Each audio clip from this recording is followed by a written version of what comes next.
Ready? Courage is what it takes to stand up and speak.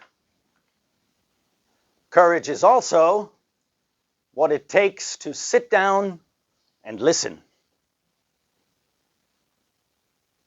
In case you ever wondered why 53-year-old German national is getting up every Wednesday morning at 4:50 a.m.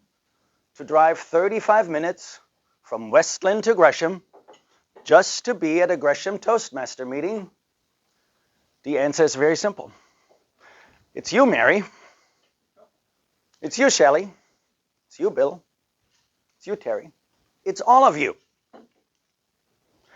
And while you're all amazing human beings with fascinating stories to tell, while in the last 7 years I made incredible great friendships, and while I have 75 minutes of unlimited coffee, that's not it.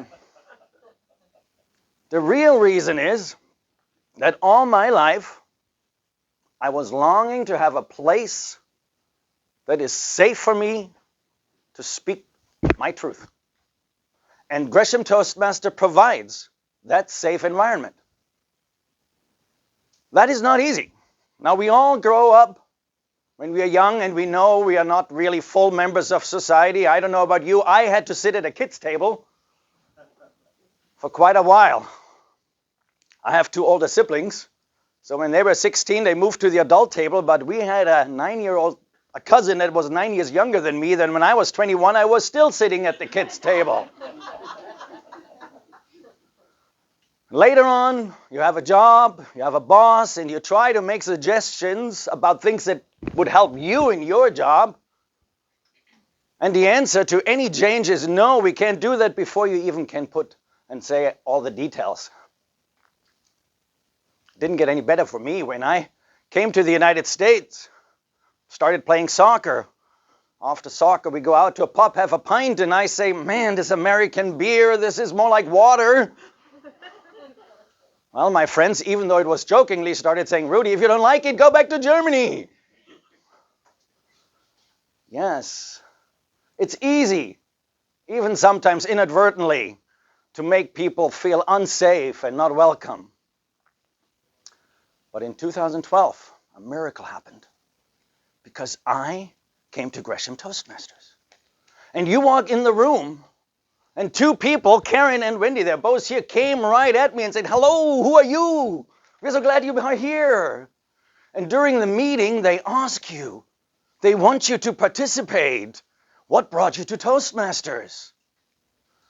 And you get even asked during table topics, do you want to participate? You don't have to. It was such a change that somebody wanted something from me, I had to say, no, I don't want to participate.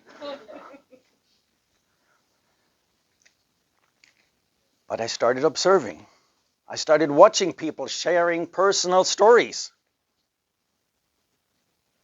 People showed vulnerabilities. And I started talking about all sorts of topics. I could tell that I still support the German national team when a soccer match is on between Germany and the US, and nobody sent me home. Gresham Toastmasters.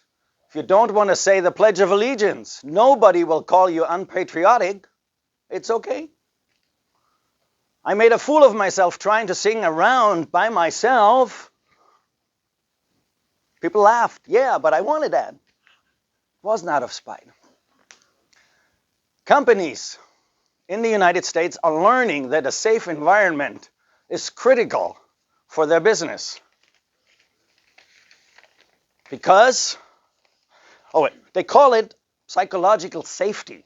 That's a new slang term to create a culture where everybody can speak up confidently, contribute new ideas and questions, and admit fallibility without fear of retribution and humiliation. Why are they doing that? Because if they encourage their employees to speak up, they will contribute more. If you can share who you are, you can voice disagreement, which in the end helps the company. Silence is approval, even if things are not going well. You're demonstrating that you're invested in the company if you speak up. It's also possible that you have an idea that actually nobody else has. And the company sometimes needs to hear it. Or you share an idea and you find out somebody else is agreeing with you and loves your idea or had a similar idea. And you get inspired. You inspire each other. How are companies promoting that? They encourage different opinions and dissent, which reminded me of Gresham Toastmasters. Because here we are encouraged to share stories so we can inspire each other. They promote transparent behavior. Here at Gresham Toastmasters, we evaluate one-on-one so you know the person and you can go back and say, what did you mean? Third one I like the most. Bring back your soul to work, which means to me, you should be who you really are. And that only works if you feel safe to truly show yourself, to be vulnerable. Learn to walk in someone else's shoes. It is fascinating to hear the stories from you. Vern is a sailor. Vern just walked the Pacific Crest Trail. I couldn't do that, but I can try to imagine what it would be like. And it's great. It helps me to change life. Reframe your relationship with mistakes. I have heard many, many stories here where people shared failures. I shared my story where I broke in as a teenager high schooler into the public pool, got arrested, and you're still talking to me. It's great. Being safe is about being seen and heard and allowed to be who you are and to speak your truths. We live in a world today where too many times we are not creating safe space. We have a leader who calls people names when they disagree with him.